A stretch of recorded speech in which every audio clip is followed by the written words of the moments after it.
Hey guys, this is Dan with Gears and Gadgets. Thanks for tuning in. So this video is going to be the first 10 modifications that I've made to my 2021 Ford F-150. This is the power boost that I bought. Super in love with this truck. It's been awesome. And I'm going to share those modifications with you here from the studio because the garage is miserably hot right now. Anytime that I buy a new vehicle, there's always like the first few things that I need to get done out of the way. These 10 things are those. So the first was window tints. Here in Arizona, it's obviously brutally hot all the time. And I decided to go to Made in the Shade was the name of the tint place. This is not sponsored. I paid full price. It was $395 to tint the whole vehicle all around. Now I did 10% on the front windows and 20% on the rear, which is pretty dark. I was a little bit worried about the 10% on the front because at night they can be a little bit dark, but it's really not that bad. Now I've heard of people tinting their windshields and going through all of this stuff. I did not do that. I need my vehicle to be functional at night, and I think tinting windshields starts to really diminish how well you can see at night, obviously. The next thing that I did was Linex, something that, again, not sponsored. The truck did not come with the bed liner. I think this is one that I might spin off into a separate video because there's good reasons why I did not go with the either factory bed liner or get the free bed liner from the dealership. Again, probably a separate video. But that was $617 for the mid-grade Linex. It was the Linex Premium. It has the UV shield. It's a little bit shinier than the basic stuff, and it's supposed to hold up to UV much better. Now, the next thing I did, which I will throw to the garage here, is the Husky Wheel liner. This truck did not come with the rear wheel liners, so I did order the Huskies. Those, again, I'll link all of this stuff in the description down below, but those Husky wheel liners I installed, and they took about 9 minutes per side. Very basic stuff. So you put a J-clip here, another J-clip here. You got a fastener hole back here.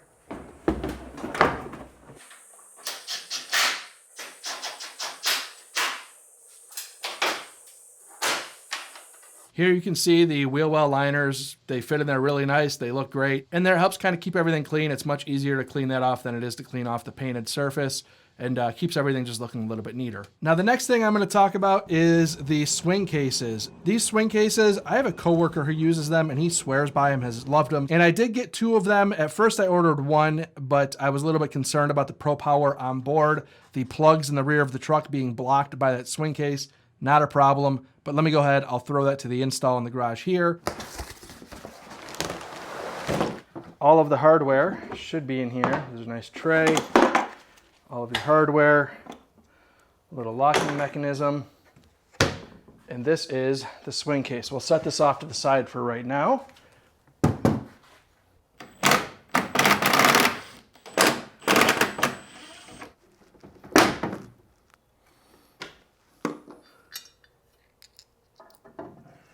Just feeding these washers and nuts up in here. It's kind of a blind operation. This one you can actually see just fine.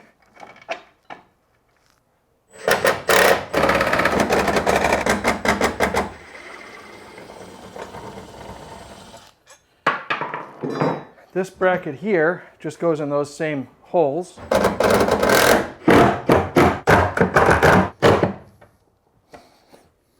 Now we should be able to test fit this bad boy.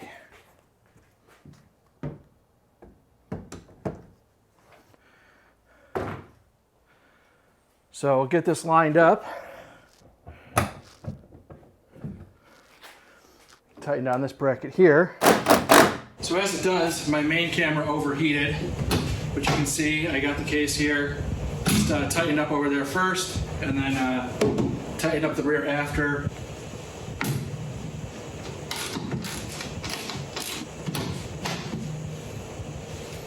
So here you can see, here is the bracket, here is the Pro Power. Totally accessible, so theoretically, if you needed to, you could remove this case and have full access to that. But even if you don't, even closing that, you still have enough room in here that if you wanted to leave a plug in there, you certainly could. So it actually works out much better than I had anticipated, so let's go ahead and get the passenger side done and get out of this garage because, man, it is ungodly hot in here. That is the swing case installation. So all in, I figure about a half an hour to get those things in both sides. So now we got the truck outside. We'll drop the tailgate and I'll show you guys exactly what these swing cases look like. You can see that they fit in the wheel wells pretty good. It is a little bit narrower than 4 feet, but I can remove the cases, not a big deal. You can see I temporarily have these locks on here, and I say temporary because I will put a tonneau cover on this truck and no longer have to utilize those. Same thing with the locks here on the tops. Once I get a tonneau cover on there, I won't lock them, but right now they are exposed, so I do. And on the passenger side, you can see I have my ratchet straps for tying down loads. Now you can see I have 2 different fabric bags here. One is actually a landing pad for Jerome, which I use all the time. And then this canvas bag is a Readywares canvas bag that I ordered off Amazon. I wanted to share this. It's not so much a truck mod, but I find this to be a very useful bag for the towing accessories. I have the factory OEM harness for a trailer and the WaySafe hitch, all kind of nice tucked into that canvas bag. I thought that was a great thing to organize in the swing case. And on the passenger side here, I have my tow strap. I have an extra safety vest for work. That's actually not the main one that I wear, but it's there just in case I forget. And then there's also an air pump in there and a socket set, just some basic stuff that I like to have on me all the time, an adjustable wrench, and just some things that'll obviously fill out as time goes on. Now, another modification that I absolutely had to make was this 7-inch Rydonair antenna.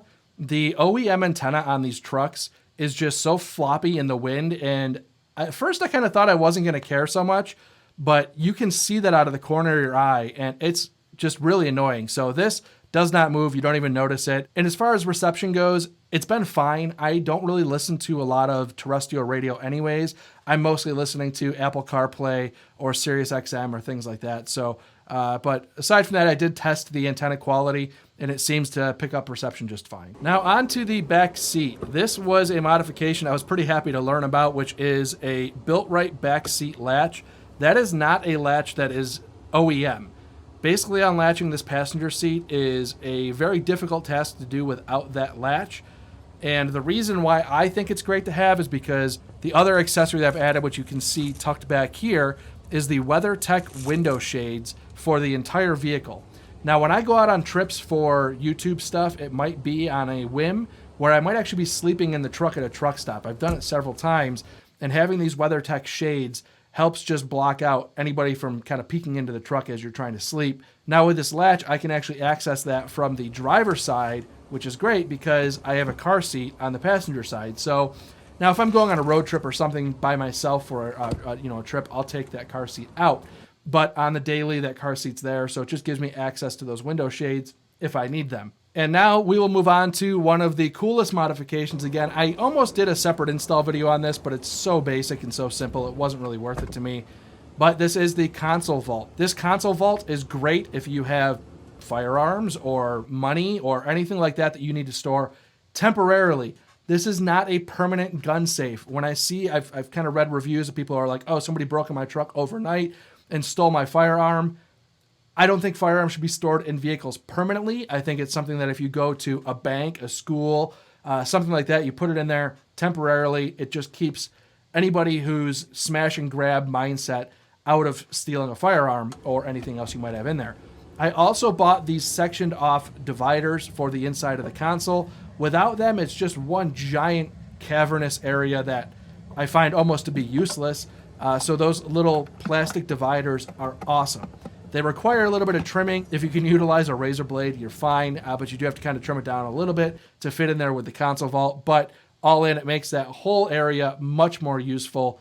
I absolutely love that organizer. And one of the funniest mods that I've done, this isn't really in the number scheme of all 10, but I did do the nickel trick. The nickel trick actually helps hold up the center console. These things are heavy, and the springs OEM aren't really all that great. And I found that it's just very floppy. And just by adding a couple nickels in behind those spring latches, you add tension to the spring and it just makes it stay up a little bit better. I found that out on the F-150 forums. Thank you, forums. That's a huge help. I really appreciate it. So guys, those are my first 10 modifications to the Ford F-150. Just all things I wanted to share on this channel, but I didn't want to make separate 8 to 10 minute long videos on such basic things. Again, some of these installs take just a matter of a couple minutes, and it's super simple stuff. If you can't figure it out, you shouldn't be even touching a screwdriver or modifying anything ever. These are all very, very basic things. Nothing was really all that difficult at all. Thank you guys very much for sticking around. I do have some more involved things coming up with this truck down the road that will be standalone videos. But again, these are just kind of some easy things I wanted to throw out there for people that, like me, were looking for information on some of these things that probably doesn't exist. So with that being said, guys, thank you very much for tuning in. If this is your first time tuning in, please hit that subscribe button down below. Remember, likes go a long way to help support the channel. I'll see you guys next time.